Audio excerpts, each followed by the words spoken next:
თქვენ უყურებთ ანალიტიკას, მე ამ გადაცემის ავტორი ელენე კვანჭილაშვილი ვარ. პირდაპირ გეუბნებით პროექტისთვის ეს დამაზიანებელი ასე პასუხობს ანაკლის განვითარების კონსორციუმის გენერალური დირექტორი ლევან ახვლედიანი. კითხვას თუ რა შეცვალა ანაკლის სპორტის პროექტისთვის ხაზარაძე ჯაფარიძის საქმეზე პროკურატურის მიერ გამოძიების დაწყებამ. დღეს ანაკლის კონსორციუმმა ექსპერტებისა და არასამთავრობო ორგანიზაციების წარმომადგენლებისთვის სპეციალური შეხვედრა გამართა. მართალია კითხვა-პასუხი დახურულ კარს მიღმა შედგა, მაგრამ დღეს ანალიტიკის პირდაპირ ეთერში თავს მოიყრიან ამ შეხვედრის მონაწილეები. რა იყო მათი მხრიდან მთავარი კითხვები და მიიღეს თუ არა მათ დამაჯერებელი და ამომწურავი პასუხები კონსორციუმის გუნდისგან. გიორგი კეპულაძე და ბესო ნამჩავაძე უპასუხებენ სულ მალე ანალიტიკის კითხვებს, თუმცა მანამდე ძალიან მოკლედ ანაკლის კონსორციუმის გენერალურ დირექტორს ლევან ახვლედიანს ვკითხავთ, რატომ გახდა ასეთი შეხვედრის ორგანიზება საჭირო დღეს და რა უნდა მოხდეს ამ შეხვედრის შემდეგ, რა იყო ამ შეხვედრის მიზანი. ლევან, მოგესალმებით, ძალიან დიდი მადლობა თქვენი დროისთვის. რატომ ეს შეხვედრა დღეს და რა იყო ამ შეხვედრის ძირითადი მიზანი? გავიმეორებ კითხვას. მოგესალმებით ელენე, მივესალმებით თქვენს ტელემაყურებელს. დღეს იყო დღევანდელი შეხვედრის მიზანი იყო, რომ ასე ვთქვათ, აზრის ლიდერებისთვის, ექსპერტებისთვის მიგვეწოდებინა ინფორმაცია ჩვენი მხრიდან, თუ რა გაკეთდა რეალურად ამ ბოლო 4 წლის მანძილზე, რა სტატუსი გვაქვს დღეს, რა სამუშაოები ჩავატარეთ, რა თანხების მობილიზება მოხდა ამ პროექტისთვის და სადღე ვარ დღეს და რა არის შემდეგი ნაბიჯები იმისთვის, რომ წარმატებით განხორციელდეს ეს პროექტი და წავიწიოთ წინ. ეს იყო ამ შეხვედრის არსებითი მიზანი. რა იყო მთავარი კითხვები, რაც კონსორციუმის გუნდის მისამართით დაისვა ამ შეხვედრაზე, ლევან? ლაპარაკი ბევრ რამეს შეეხო, მე ვფიქრობ პირველ რიგში აღსანიშნავია იმ სამშენებლო სამუშაოების, ასე ვთქვათ, ნუსხა რაც ჩავატარეთ ჩვენ, განსაკუთრებით შარშანეს იგივე დაღრმავებით სარეკლამაციო სამუშაოებზე მაქვს ლაპარაკი, ასევე სატენდერო პროცესის როგორ მიმდინარეობდა, რა ჩატარდა, რა პროცესი გამოვიარეთ, ასევე სადღე ვარ დღეს თანხის 600 მილიონი დოლარის მობილიზაცია რომ შედგა და არის შემდეგი ნაბიჯები ამ საკითხთან მიმართებაში. ეს ყველაფერი იყო გახილული, ასევე იყო განხილული ის საკითხები, რასაც ეხლა ჩვენი საერთაშორისო საფინანსო ინსტიტუტები, რომლებიც გვაფინანსებენ და ამ პროექტს, ის მოთხოვნები, რომლებიც მათ წააყენეს, ასე ვთქვათ, ხელისუფლების მიმართ ჩვენი ხელშეკრულებასთან მიმართებაში და ამისი დეტალური აღწერა მოხდა, ასე ვთქვათ, და სხვადასხვა, ასე ვთქვათ, ტექნიკურ საკითხებსაც შევეხეთ. და რა მოისმინეთ თქვენ, ანუ იმ დასკვნებთან დაკავშირებით, რასაც ეს ადამიანები, ვისთანაც თქვენ შეხვედრა აწარმოეთ, აკეთებენ ანაკლის ირგვლივ განვითარებული მოვლენების კვალდაკვალ და რამდენად მისაღებია ეს ანალიზი თქვენთვის?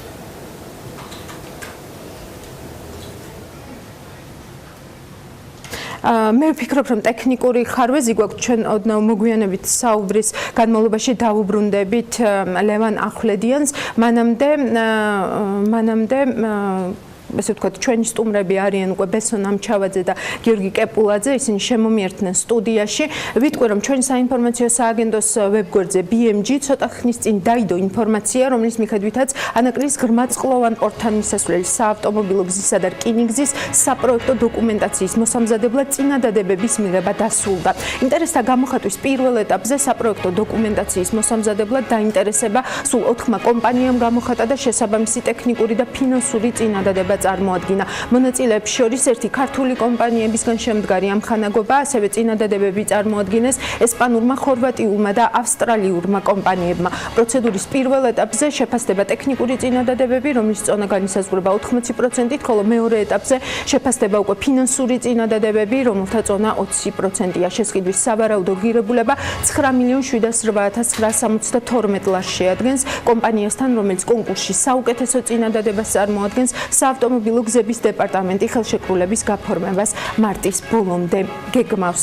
აქამდე ტენდერების რამდენჯერმე ჩაშლაზე ყურადღება ანალიტიკის დღის გამოშვებაში ბესო ნამჩავაძემ გაამახვილა, მასთან ერთად შეხვედრას ესწრებოდა გიორგი კეპულაძეც, ორივე მათგანი ჩვენი სტუმარია. გამარჯობა ბატონებო, ძალიან დიდი მადლობა, რომ რაღაც ხანგრძლივი დისკუსიის მერე ჩვენთან ერთად ხართ. ბესო, თქვენგან დავიწყებ, რა იყო ის მთავარი კითხვები, რაც გქონდათ ანაკლის კონსორციუმის გუნდთან, მესმის რომ მხოლოდ წარმოდგენილი სამუშაოები და შეგროვილი 620 მილიონი დოლარი არ იქნებოდა მხოლოდ თქვენი ინტერესის საგანი შექმნილ ვითარებაში. კი, ეს პასუხის ნაწილი უბრალოდ დახურული იყო, მაგრამ ზოგადად რაც კითხვები მაქვს, მასში დასამალი არაფერი არ არის. ჩვენ ანუ კითხვები ნაკლებად გვაქვს ანაკლიის სპორტის კონსორციუმთან, იმაზე მეტი ინფორმაცია მოგვაწოდე, ვიდრე საჭირო იქნებოდა, რომ ეს ამბები არ მოხდარიყო.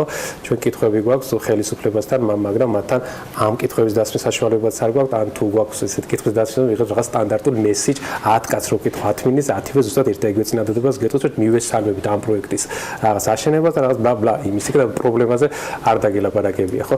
კითხვები ანუ რაც არის ეს მიმართული ხელისუფლებასთან, უბრალოდ შეიძლება ჩვენ დღეს დავსვიმეც კითხვა, თუ ჩემზე მეტი ინფორმაცია შეიძლება გქონდეს ბატონ ლევან ახვედრიას და რაღაც ინფორმაცია გაგვეცვალა, კითხვები სწორედ არის ეს ჩაშლილი ტენდერები, რატო ვერ მოხერხდა ამდენ საპროექტო სამუშაოებს შესყიდვა, რაც თქვენ აღნიშნეთ პროექტირებაზეა ტენდერი და მე შედეგი მშენებლობაზე წინ იქნება და ასე შემდეგ.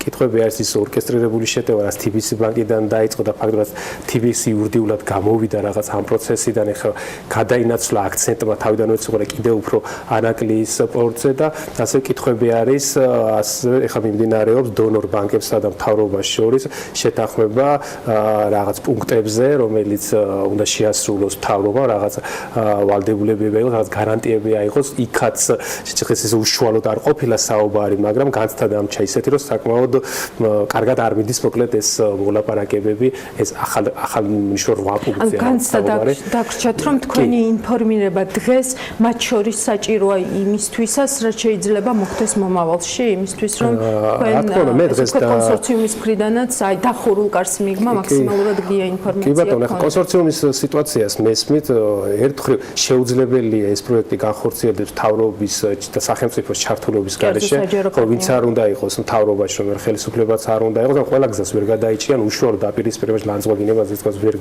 გადავლენ და ასე შემდეგ, ცდილობენ, მაგრამ ასე ვთქვათ, არ იჭრიან მეორე გზასაც, რაც არის საზოგადოებრივი აქტიურობა, ხო თუ იქნება მედიადან, NGO-ებიდან, უბრალოდ მოსახლეობისგან ხარდაჭერა, ეს მათ გააძლიერებს მთავრობასთან საუბრის დროს.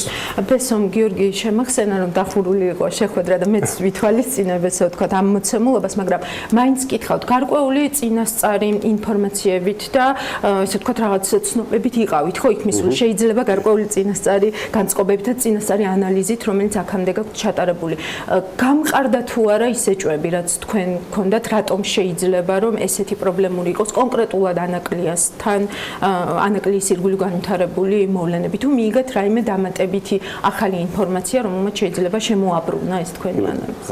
მოგესალმებით, ტელემაყურებლებს, ძალიან ბევრი ინფორმაცია მივიღეთ, მართლა მათ შორის ის ტექნიკური დეტალები, რაც შეიძლება ფართო საზოგადოებისთვის არ იყოს საინტერესო, თუმცა მართლაც უზარმაზარი სამუშაო საინჟირო თვალსაზრისითაც უკვე ჩატარებულია, თუმცა წინ არის ძალიან ბევრი სამუშაო და ყველაზე მთავარი ნაწილი, რა თქმა უნდა, არის პროექტის ფინანსური ნაწილი, რადგან პროექტი ჭირდება საერთაშორისო დამფინანსებლები, საერთაშორისო დონორები, ესენი იქნებიან სავარაუდოდ საერთაშორისო ბანკები, რომელთან მოლაპარაკებაც ახლა მიმდინარეობს და ბესომაც ახსენა, რომ მთავრობის ჩართულობა ამ ხრივად მნიშვნელოვანია გარკვეული გარანტიების სახით, რომელსაც ითხოვენ ეს ბანკები და საუბარია დაახლოებით 500 მილიონი დოლარის მობილიზებაზე, რომელიც პირველი ფაზის ბოლომდე მიყვანას ალბათ უზრუნველყოფს.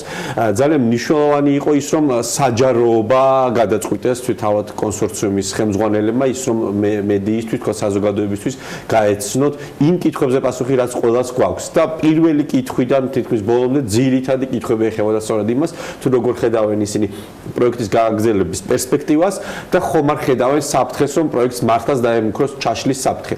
ეს საფრთხე კი სამწუხაროდ მართლაც რეალურია, რადგან მოგეხსენებათ, თქვენ ხედავთ ამ საფრთხეს. ხო, არა მარტო ჩვენ ხედავთ, თავად კონსორციუმიც ხედავს სამწუხაროდ ამ საფრთხეს, მათი ოპტიმიზმის მესმის, მეც მინდა ოპტიმისტი ვიყო ამ პროექტთან დაკავშირებით, რადგან ვფიქრობ, რომ ამ პროექტის ჩაშლა იქნება ძალიან ძვირი პოლიტიკურად ქართული ოცნებისთვის, პირდაპირ ვიტყვი, რადგან სულ რომ 100%-ით მართალი იყოს ქართული ოცნება, ძალიან რთული ასახსნელი იქნება თუ რატომ ჩაიშალა მართლაც საუკუნის და მომავლის პროექტი და ამ პროექტის მნიშვნელობაზე დღეს ბევრი ვისაუბრეთ და კიდევ უფრო ნათელი გახდა და კონსორციუმი თავადაც შეეცდება, რომ საზოგადოებას უკეთ აუხსნას. თუ მართლაც რატომ არის ეს პროექტი ასეთი მნიშვნელოვანი, რატომ არის რაღაცა გარღვევა საქართველოს ეკონომიკისთვის და რატომ შეიძლება იყოს ის, ვთქვათ, მოტივატორი ზოგადად ქვეყნის ეკონომიკის განვითარების და ამ ხრივ მართლაც ძალიან მნიშვნელოვანია, გარდა იმისა, რომ ძალიან ბევრი ადამიანს ასაქმებს, რომ ტვირთბრუნვა იზრდება ავტომატურად, რომ ტრანზიტული მხოლოდ 25%-ს ვიღებ დღეს გემების რაც ჩავს ზღვაში დასურავს. დღეს გავიგეთ ჩვენც ეს ინფორმაცია, წარმოიდგინე 25% ეს არის მეოთხედი. დანარჩენს იღებენ რა თქმა უნდა გაცილებით დიდი პორტები, ჩვენზე დიდი პორტები, რომლებიც სამწუხაროდ საქართველოში არის. მადლობა გიორგი, შენ ახსენე რომ თავად კონსორციუმიც ხედავს რომ არსებობს რაღაც გარკვეული რისკები პროექტის განხორციელებასთან დაკავშირებით. ლევან ახვლედიანი დაგვიბრუნდა ის ისევ ხაზზეა და მე მინდა რომ მას ესე ვთქვათ შევაჯამებინო მთელი ეს ჩვენი საუბარი. ბატონო ლევან, ისევ თქვენ გიბრუნდებით და აქ გიორგი კეპულაძემ თქვა რომ თავად კონსორციუმიც გარკვეულ რისკებს ხედავს იმასთან დაკავშირებით თუ საბოლოო ჯამში ესე ვთქვათ როგორ წარიმართება ანაკლის პროექტის საქმე. რა კონკრეტულ რისკებს ხედავთ და რით გაქვთ ეს რისკები გადაზღვეული თუ არის შესაძლებელი რომ ამაზე მოკლედ გითხრათ? კი ბატონო, დიდი მადლობა შეკითხვისთვის. რაც თავარია, საფრთხეს როგორ გითხრათ, ეს მიმდინარე პროცესები, რაც ჩვენი ასე ვთქვათ, TBC ჯგუფის და ჩვენი ასე თავარ სპონსორების გარშემო ხდება, ბოლო რამოდენიმე კვირის მანძილზე, რა თქმა უნდა, ხელს გვიშლის და მაგრამ მე კიდევ ერთხელ რაც დღეს განვაცხადე და ასევე როგორც შეხვედრაზე ისე სხვა ჟურნალისტებთან მინდა აფიოთ აღვნიშნო, რომ ეხლა გვართ ბოლო ეტაპზე. ჩვენ მზათავარ ესე იგი ის 8 პუნქტი, რომელიც მთავრობასთან არის მოლაპარაკების პროცესში, ბანკებსა და მთავრობას შორის, ეს არის ძალიან მნიშვნელოვანი, ეს არის ბოლო ეტაპი. ამის შემდეგ ჩვენ უკვე შევძლებთ, რომ ფინანსირება დავხუროთ და გადავიდეთ შესაძლებლობის მეორე ეტაპზე, რაც არის უმნიშვნელოვანესი. მე კიდევ ერთხელ რა თქმა უნდა, ესე იგი ჩვენი ინვესტორები გამოხატავენ გარკვეულ შეშფოთებას, იმიტომ რომ ეხლა ამ 500 მილიონი დოლარის ინვესტიციას აკეთებენ აქ უცხოური ინვესტორები, ხო? ამიტომ მათ გვანდობენ ამ თანხას ჩვენ როგორც კონსორციუმს, რომელმაც მშენებლობა უნდა განახორციელოს, აქ სხვადასხვანაირი ტიპის რისკები არის ამ პროექტში. ერთ-ერთი მთავარი არის სამშენებლო რისკი, იმიტომ რომ სამშენებლო რისკი მოდის უშუალოდ ჩვენზე და ამ საერთაშორისო საფინანსო ინსტიტუტებზე. შესაბამისად, ის რომ ეს პორტი აშენდეს, ამის უზარმაზარი ძალისხმევა ჭირდება, ესეთი რთული კონსტრუქციული ნაგებობა რო აშენდეს.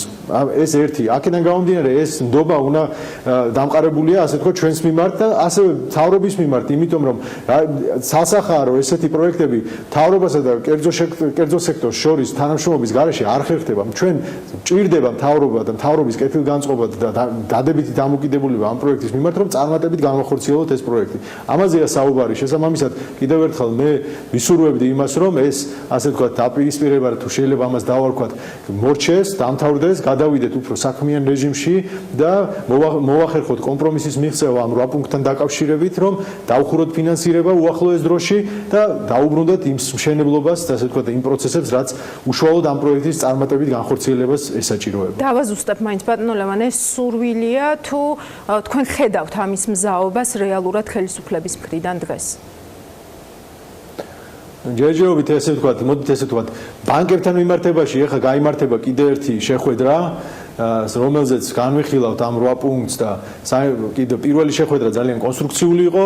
იმედი მაქვს, რომ მეორე შეხვედრაც ასეთივე კონსტრუქციული იქნება, მაგრამ ამავდროულად ის გარე სხვა ფაქტორები, რომელზეც მე აღვნიშნე, ანუ ჩვენი ჯგუფის გარშემო მიმდინარე მოვლენები, ეს კიდევ ერთხელ უნდა დასრულდეს იმისათვის, რომ ჩვენ შევძლოთ წინ წასვლა და ჩვენმა ინვესტორებმა საბოლოო გადაწყვეტილების მიღება. ეს ძალიან მნიშვნელოვანი არის და მე იმედი მაქვს, რომ ამ ასე ვთქვათ, გაუგებრობას და იმას კითხვის ნიშნებს, რომელიც ჩვენი ჯგუფის წინააღმდეგ არის, მალე მოეფინება ნათელი და დასრულდება და ასე ვთქვათ ამ პროცესიდან გადავალთ უფრო საქმიან პროცესში.